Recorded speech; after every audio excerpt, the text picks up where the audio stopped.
If you spend some money on a decent set of computer speakers lately, but you think they sound kind of disappointing, it might actually not be the speakers that are at fault. It might be the room that you're in.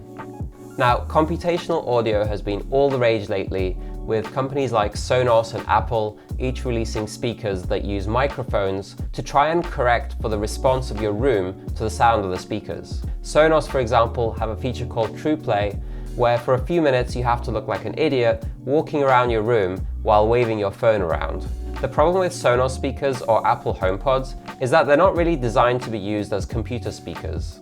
They don't come as a stereo pair, and even if you got two of the same speaker, it's kind of annoying to try and connect both of them to your computer. So in this video, I'm going to show you how you can get the same benefits of room correction, but with any speaker that you can plug into your computer.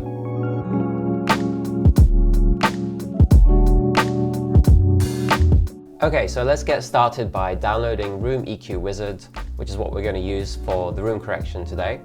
I've already got this installed, so I'm just going to open it up here.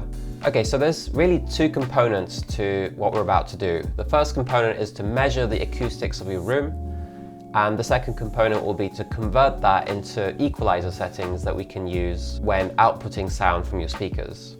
So the first component is found under the Measure tab in REW. So let's go into Measure. So I'll walk you through quickly what this tab is. On the bottom left here, you can see the current audio levels coming through the mic that's been selected. So in my case, this is going up and down because I'm speaking to you, but if I just stay quiet for a second, you can see that it's now showing essentially the noise floor of my room. So when you're about to do this, just make sure that your room is as quiet as possible, and then you have the most headroom possible to get the most accurate representation of how your speakers behave in your room. Okay, so before we measure, the first thing you need to make sure of is whether the microphone that you're about to use is detected properly. Now, if you look at REW's website, you will see that a calibrated mic is recommended, and I'm sure it does a better job, but honestly, I did my room correction with just my MacBook mic. Just place your laptop where you would normally sit, just so you have the best representation of what your room sounds like from where you're actually listening from.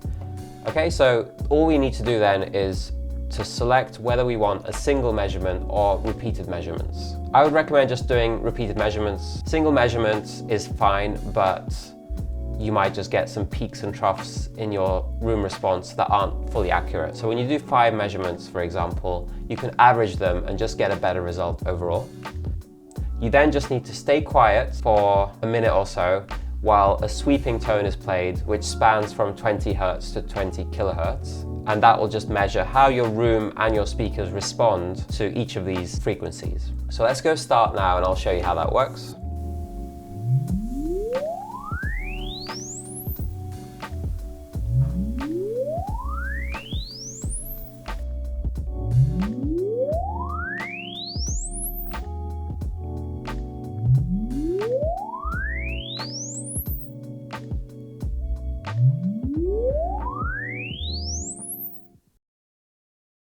Cool, so after it sounded like aliens were invading for a bit, we've now got our 5 measurements.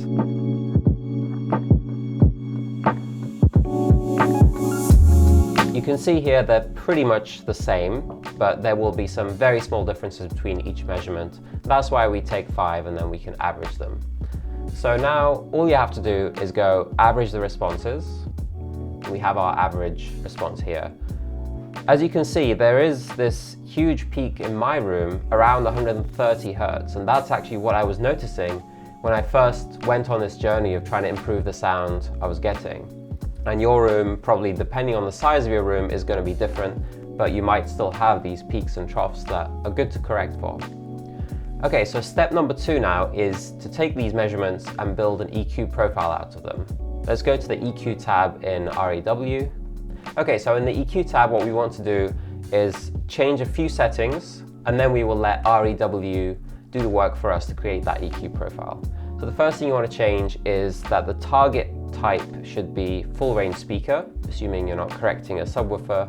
And then the second thing we want to do is to set the level correctly. So it's currently set a bit too high, What we want really is to calculate the target level from the response. So press this button and RAW will just average the volume of your tone and set a target that is reasonable. And if that doesn't look right for you, you can adjust it as well, but I just keep it where RAW says is the best. Okay, and then the next thing we want to do is go down to filter tasks and then go match response to target. Okay, and we're pretty much done. So the next thing we need to do is to look at the actual EQ settings that have come out. So for that, you can go to the EQ filters option up here. And this is actually the profile that's been generated. Essentially what you now need is you need to plug these into a parametric equalizer that supports each of these three settings. And the three settings are a frequency, a gain in decibels, and then a Q factor or a bandwidth. And what that does really is controls the width of the adjustment in the frequency range. That is the crucial bit. If you don't have that, you won't be able to apply this room correction profile. You'll just be able to apply some EQ settings that won't really counteract your room.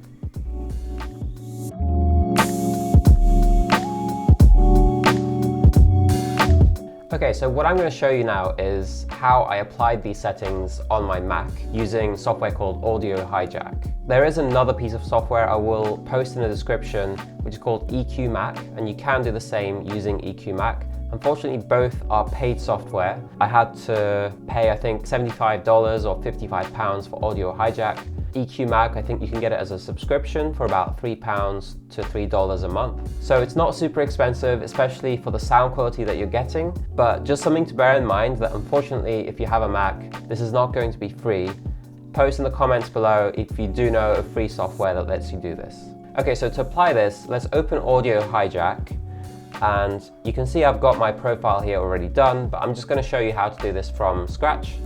So let's go new session. And what we want to do is we want to essentially take all the audio that goes through the system and then apply some EQ settings to it before then sending it back out of the speakers. And Audio Hijack can let us do this. Let's go to system-wide audio. Here we have a template that can help us get started, but it's not exactly what we want. So Audio Hijack has put system-wide audio on the left, which is what we'll be capturing, and then the output device on the right, which is just the default system output. And in the middle here, we have currently a recorder. That's not what we want. We actually want a parametric equalizer. So let's get rid of the recorder, right click and delete this block. And then we just need to add a new block, which is our parametric equalizer. So let's go to blocks, search for EQ. You will notice there are quite a few EQs available here, but not all of them will let us do what we want to do. The only one I actually found worked was the AU N-band EQ that shows up under the audio unit effects. So let's drag that in.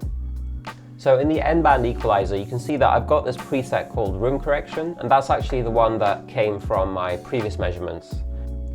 Okay, so what you want to do then is go to RAW, go back to the EQ filters list. What you want to do is each of these frequencies, you want to create an equivalence band in the N-band equalizer, and then plug in the right frequency, the right gain, and then the right Q factor. Now the annoying thing with Audio Hijack's N-band equalizer I found is that we don't actually have a Q factor, but we do have a bandwidth. For that, I just use the Q factor to bandwidth converter. You can essentially just add the Q factor in here and then calculate the resulting bandwidth and then plug that value in instead. Once you've done that for every single band, and then you will see these sort of peaks and troughs appear here, and just make sure that you also select each band, the checkbox on the left, otherwise it's not actually going to be doing anything. So once you've selected all of these, now you see the real correction that's being applied. Now once you've done this and you've enabled it, all you have to do is click run. And once you run this, Audio Hijack is essentially intercepting your audio and playing it out after applying these equalizer settings. So now what I want to do is show you how this sounds before and after, and you can hear for yourself how much of a massive difference this made.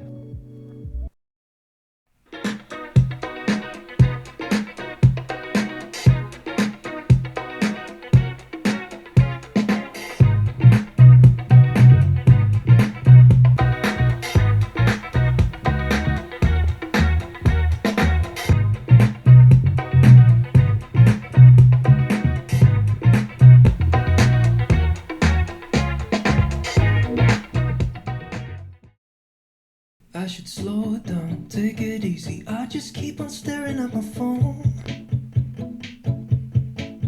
Yeah, my head's spinning, heart's racing, knowing that you could give me a call. I lay awake at night because all I seem to think about is you. Fuck, I don't know what to do. Do I want this too much? I know I have burned you once before.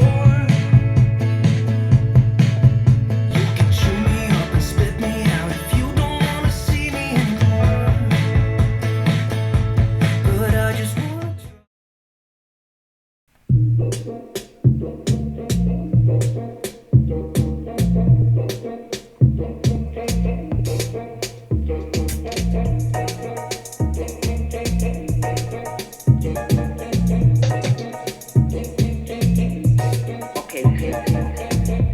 They wanna know about the timeline, how we done it, how we do it, how we get by. They know I got it, so yeah, they wanna rap mine. Little copycats, yeah, they wanna bite mine. I can't listen to them, you're not in your right mind. Manifesting, you're out to get mine. Finally having the best time. Summertime, yeah, we're gonna take time. Shades on, phones off. When the bass line goes off, you know we can't stop.